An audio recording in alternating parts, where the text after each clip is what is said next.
Ang sumunod ay ang ikaapat na selyo.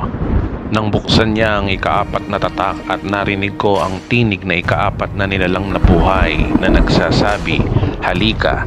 Tumingin ako at naroon ang isang kabayong berde at ang nakasakay roon ay may pangalang Kamatayan at ang Hades ay sumusunod sa kanya.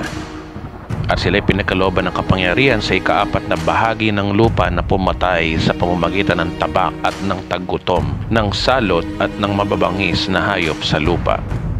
Ang panahon ng ikaapat na selyo ay panahon na tinatawag na The Great Tribulation.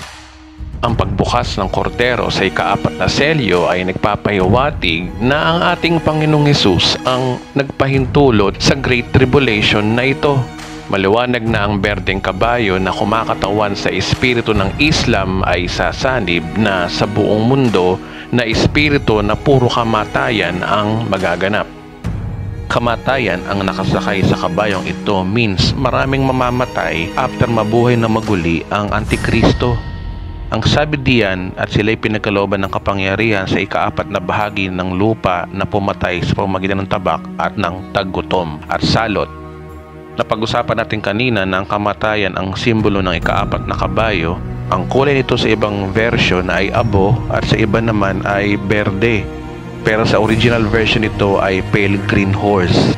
Kaya ang green ay tabak ng Islam at gray ang kamatayan sa gutom ng mga South Africans.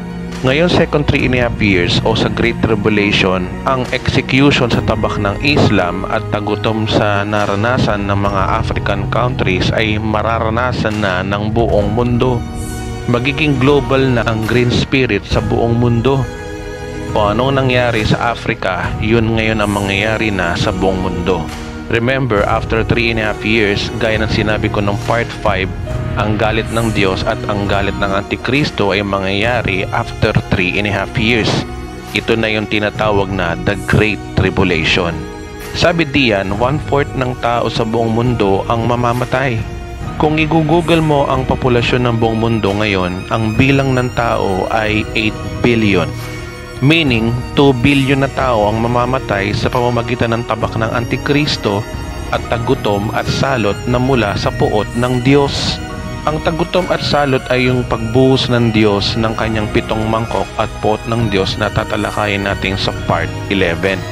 Kaya sa panahon ng pagtakbo ng ikaapat na kabayo o ang ikaapat na selyo, ito na ang pinakapuso ng Great Tribulation.